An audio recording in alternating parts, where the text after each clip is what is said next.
Nancy Cavey, nationwide ERISA and individual disability attorney. Welcome to Winning Isn't Easy. Before we get started today, I've got to give you a legal disclaimer.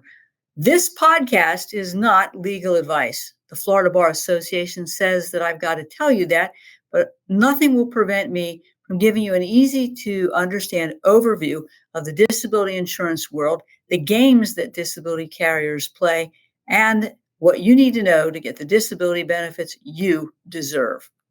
Now, today I'm going to be taking on lots of questions I get about Social Security disability claims. Why am I going to talk about that?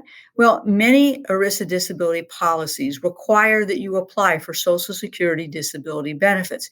The reason, of course, is that the disability carrier wants to reduce your long-term disability benefits by the receipt of Social Security disability benefits that you get and your family might get. They don't want to obviously pay the full benefit, and the policy provisions may give them the legal right to reduce your benefits. But I think there are also some similarities between the proof that's used in a Social Security disability case and in an ERISA disability case, and some of the same types of issues that arise in a Social Security disability case that will arise in an ERISA case. And since you've got to apply generally for these Social Security benefits, I want to talk about these issues and do some comparison and contrast. In the first segment, I'm going to be talking about something called medically determinable impairments, the roles that your doctor will play with listing of impairments, explain what a listing of impairment is, talk further about your physician's role in this issue, and just sort of cover that whole listing issue and how it might draw some analogies, if you will, to an ERISA disability case. The second series of questions that I get, I'm going to be talking about how the Social Security Administration finds somebody disabled at step 5. Step 5 is an inability to do any other occupation in the national economy in view of your age, education, skills, which sounds a little bit like the any occupation standard in an ERISA case. A lot of the same issues. And we're going to be talking also in this segment about the impact of drug addiction or alcohol abuse. And we're also going to talk about the role of state agency doctors, who are much like the peer review doctors that we will see in an ERISA disability case. And in our last segment, we're going to talk about the use of consulting physicians, perhaps getting vocational evaluations, and of course, when you're going to get paid. And I'll talk again how that all relates to an ERISA disability claim. Got it? We've got a lot to cover today, and I'm excited to answer these questions that I get. Let's take a break for a moment and get out some paper and a pen, because there's lots of great information in today's episode. Filing for Social Security disability, or has your claim been denied already? Either way, you require a copy of your rights to Social Security disability benefits, which will cover everything you need to know about the Social Security disability claims process. Request your free copy of the book at caveylaw.com today. Hey, welcome back to Winning Isn't Easy. I'm a nationwide Social Security disability attorney in addition to being a nationwide ERISA disability attorney. I'm one of the few attorneys that do both. And I guess it's important that you understand the importance of having a lawyer who understands both of these and the nature of the proof that's required and how potentially we use the same proof in both cases. But let's start out with some basics. What is a medically determinable impairment for Social Security purposes, and what does it matter? Now, let's talk about the 5-step sequential evaluation test that the Social Security Administration uses. At step 1, you have to determine that you have a medically determinable impairment, and they define that as a physical or mental impairment that results in anatomical, physiological, or psychological abnormalities that are demonstrated by medically, clinical, and laboratory diagnostic techniques. So what does that mean in English? Well, it will depend on the nature of your condition. So let's say you've got migraines or fibromyalgia. We all know that there's no gold standard test that can be used to definitively say that you have migraines or fibromyalgia. Diagnoses are normally based on certain symptoms that you report, And doctors will use a rule out methodology to rule out other medical conditions that could cause similar symptoms. Report of symptoms can constitute a basis for a diagnosis. Now, in the context of an ERISA case, many policies do require objective proof of a diagnosis and also objective evidence of disability. When we get to cases like migraines or fibromyalgia in the context of an ERISA case, we again are taking the same approach. And by that, I mean, we want to make sure that the medical records document rule out of other causes for migraines, which are, again, normally based on the history, and fibromyalgia. Well, of course, there's the well-known tender point examination. But we want to make sure that the medical records are documenting that so that the disability carrier doesn't take the position that there is no impairment, medically determinable impairment, or objective basis for a diagnosis. Now, let's say you have a medical condition like rheumatoid arthritis. In the context of a Social Security case, much like a disability carrier, the Social Security Administration will expect that you have positive rheumatological studies or an explanation in your medical records as to why the doctor suspects that you have rheumatoid arthritis, notwithstanding the negative findings. And you're going to see the disability carriers expecting the same thing. Well, let's say you've got a medical condition like a herniated disc in your back. The Social Security Administration will expect to see diagnostic studies such as an MRI, physical findings consistent with that herniated disc, and symptoms that are consistent with the herniated disc. In other words, the Social Security Administration is looking for a diagnosis based on something more than a description of your symptoms. The same holds true in the context of an ERISA disability claim, and that particularly becomes true as their peer-reviewed doctors review the medical records, cherry-pick the records, and say, look, there might be positive findings on an MRI, but the findings on physical examination aren't consistent with the severity of the pain that you're reporting or the level of the dysfunction that your physician is reporting.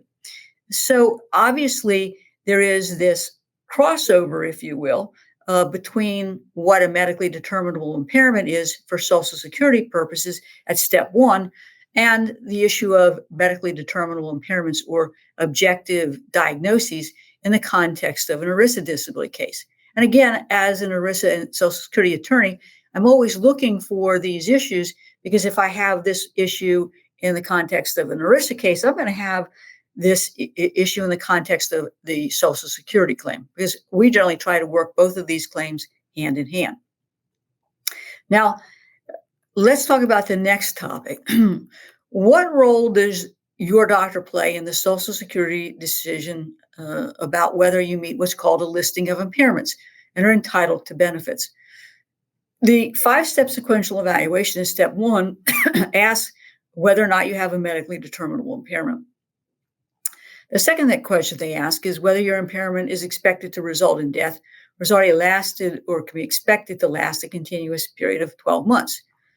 At step 3, the issue is, does your impairment meet or equal a listing? At step 4, does your impairment prevent you from doing the simplest job you held in the 15 years before you became disabled? And number 5, does your impairment prevent you from performing the lightest and simplest job you held in the 15 years before you became disabled? And at step 5, does your impairment prevent you from performing other substantial gainful work in the national economy in view of your age, education, work experience, and restrictions? Now, I will tell you, step 1, step 2, step 4, and 5 are normally what we see in the context of an ERISA disability claim, just in different language. We generally don't see, of course, the question of whether or not a person meets or equals a listing, generally in the context of an ERISA disability claim. But where I do see it is if you have a Social Security decision and the claim is denied in part because the judge doesn't think you have a medically determinable impairment, or your condition does not prevent you from performing your past work or other work. Sometimes, though, I will see the disability carrier seize on the lack of a medical listing to argue in the context of an ERISA case that the condition is not severe. To me, that's absolutely legally incorrect and is a bastardized use of the listing of impairments. What is the listing of impairments? Well, let me take you back to high school biology. You remember studying body systems like the cardiovascular system, the pulmonary system, the skeletal system. You remember that, don't you?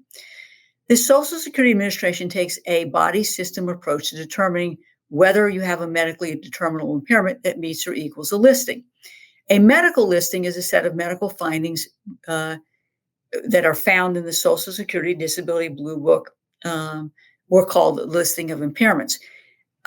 You can open up this listing of impairments and see the elements that you must establish in your medical records to meet a listing. So let's say you have a herniated disc. You can go to section 11 of the listing of impairments, find herniated disc, and you will see the 12 to 15 criteria that you have to meet to establish that you meet or equal a listing. The problem in the context of a Social Security case is that doctors did not take a class in medical school to learn how to write a report for Social Security disability purposes. However, if you do meet a listing, and some of the times the medical condition is so severe and documented that your benefits are automatically awarded at step 3. Again, this does not happen in the context of an ERISA disability case, but disability carriers can sometimes attack the severity of the impairment, arguing that you didn't even meet a listing for Social Security purposes. What is your physician's role in deciding whether or not you have a medically determinable impairment or that meets or equals a listing? Physicians are just as important in a Social Security case as they are in an ERISA disability case. And the Social Security Administration takes the position of whether or not you meet a listing to be one of medical fact and not medical opinion.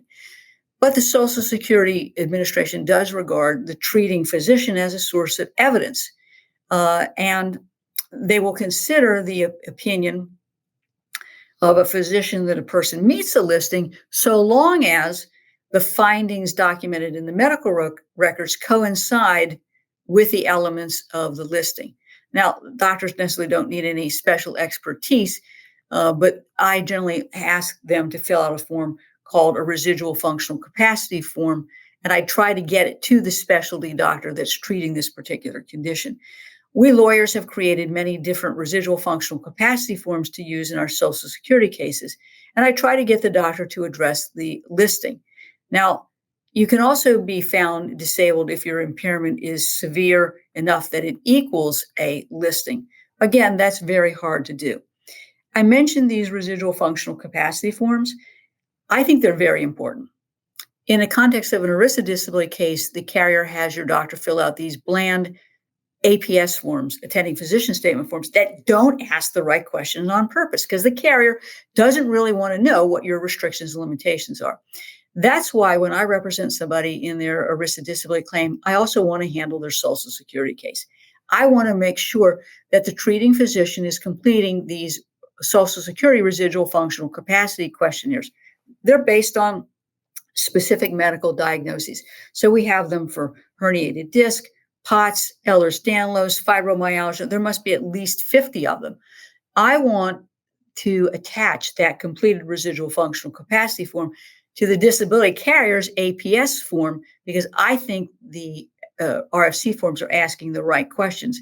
I think it makes it harder for their liar for hire peer review doctors to cherry pick these RFC forms. All right, got it? Let's take a break.